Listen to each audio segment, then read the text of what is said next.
Well, lung cancer in the Philippines right now, it is the second most common cancer across all ages and genders. But even then, it is the #1 cause of mortality in cancers because of the difficulty of diagnosing it early. We have found out in the study we conducted in 2023 that in Asia, females never smoke have a risk of developing lung cancer, especially if they have a family history of lung cancer and they are exposed to secondhand smoke. Very, very peculiar, no? While yung sino yung smoker mismo hindi nagkaka-cancer, pero yung na-expose sa secondhand smoke yung nagkakaroon ng cancer. Most probably it's because the smoker himself does not have the genetic predisposition. Wala sa lahi niya yung magkaroon ng cancer. Whereas yung nakasinghot na second-hand smoke, meron siyang genetic predisposition. The genetic predisposition is a very, very significant risk factors among women never smoke to develop lung cancer. And the thing is, this is aggressive lung cancer in females. Lalong-lalo na ang lutuan nun uling pa at saka kahoy. Ano? So yung usok nasisinghot daw, soot. But even now that hindi na tayo gumagamit ng ganun, we still see that the rate of lung cancer is not going down. Well, of course, the #1 cause of lung cancer is still smoking and then age. But family history or genetic predisposition is very, very important as a causative agent of lung cancer.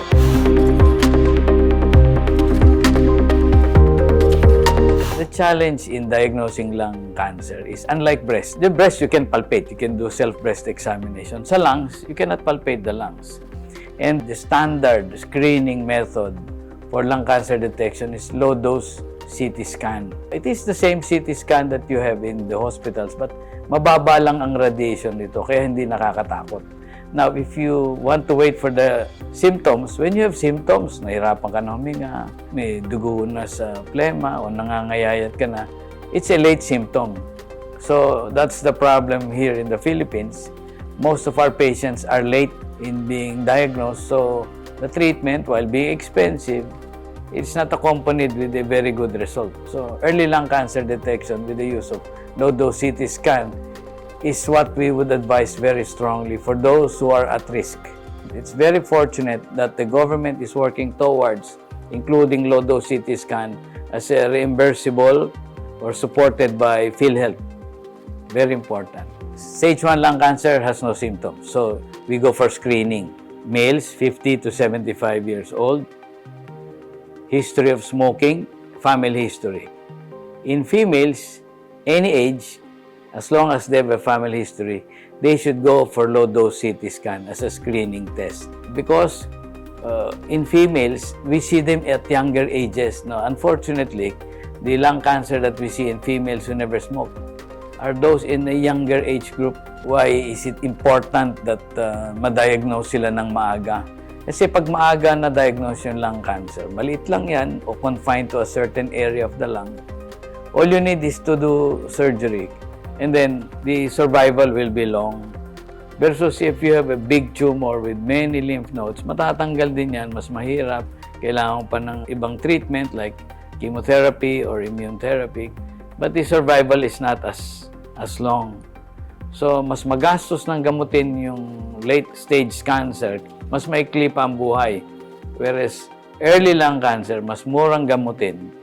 So, mas mahaba pa ang buhay. So, there's everything to gain from doing early lung cancer detection, especially in our country na hindi naman tayo mayaman. If you go to Taiwan, the stage 1 lung cancer detection rate on diagnosis, stage 1, mga 90%.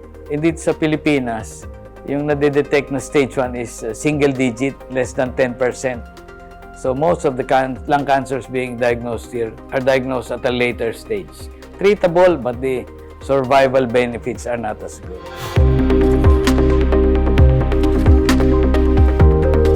Pag may lung cancer ka na, may tanning na yung buhay mo. Yun ang word na ginagamit. No? 50-50 ka na. That's a very common misconception, which is not true. Maybe 20-30 years ago. But right now, we have good medicines. You have good chemotherapy. At saka yung chemotherapy ngayon, hindi katulad nung araw na pag nag-chemotherapy ka, tumba ka, kalbo ka, wala kang gana kumain. We have good immune therapy now. Immunotherapy is a very good development in oncology and even in surgery. We have minimal invasive surgery. Dati ang hiwa isang dangkal, lagpas, pasok dalawang kamay sa loob ng dibdib. Ngayon, 1-inch incision. You can put in the camera, put in the instruments and all the staplers there. Lobe resection na yun. And even now, we have robotics. It is at an early stage, but I think in the future, robotics will be the gold standard. But right now, video-assisted thoracic surgery, it's a 1-inch incision, and that's it. So, better results, less pain, less expensive if you look at it. So, the mistaken notion that if you have lung cancer, it's a death sentence, dapat itapon na natin sa bintana yan. It's not true anymore. The results that we're seeing now, very, very recent studies show that the survival rate is becoming better and better with the new medications, with the new combination of treatment. You can do oral treatment for some of the medicines. So, the future of patients with lung cancer now is a lot better than, let's say, 10 years ago. So, right now, these are all available, and we're looking for ways to bring down the cost, even for the surgery.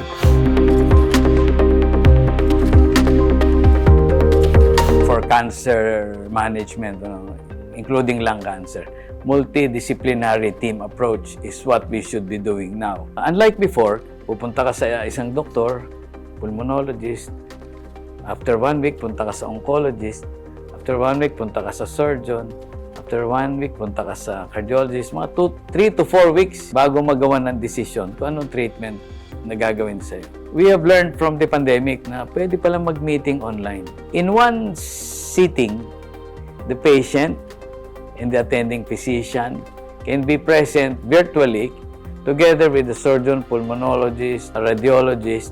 So we can talk about the disease condition at the same time and then come up with the decision before the meeting is over. What will take you 3 to 4 weeks before can only take you 30 minutes now.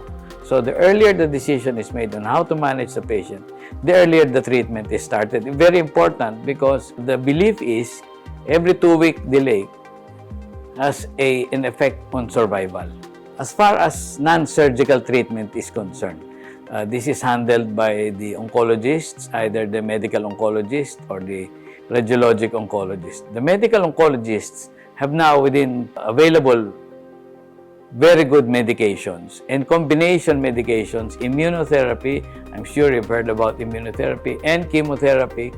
When these two are combined, the results are so good that if done with the proper surgery, the results are really very evident in terms of, number 1, overall survival. Mas mahaba ang buhay. Recurrence, ang pagbalik ng cancer at some future time, mas mababa na. And the response. So, working together, the surgeon and the oncologist, they can offer very good treatment now. So, mas mahaba na ang buhay mo with the modern treatment, mas maganda pa yung quality ng buhay mo. Before, they used to stay in the hospital for 1 week after the surgery. Now, after 3 to 5 days or even 3 days, the average is 3 days, they go home. And they can go back to work early and you'll be a better candidate for chemotherapy if you need it because you're in good condition after surgery. Dalawang bagay. Unang-una, paninigarilyo. Kung nagsisigarilyo kayo, tumigil na po kayong manigarilyo. Kung hindi pa kayo nagsisigarilyo, huwag na kayong magsimula. Sabihan ninyo lahat ng mga kamag-anak ninyo at mga mahal sa buhay at kaibigan, tumigil ng manigarilyo at huwag ng manigarilyo sapagkat it is the number 1 cause of lung cancer. The second message, if you think you belong to the risk group for lung cancer, I would suggest you go to the Makati Medical Center, go see a pulmonologist, or go see your doctor and tell them you want to be screened for lung cancer, and they will help you get your low-dose CT scan if you're in the high-risk group. And so, if ever you have lung cancer, you get it at the earlier stage, and then the treatment will be easier and the results will be a lot better. Remember, lung cancer is not a death sentence. You can visit us here at the Makati Medical Center for early lung cancer detection using low-dose CT scan.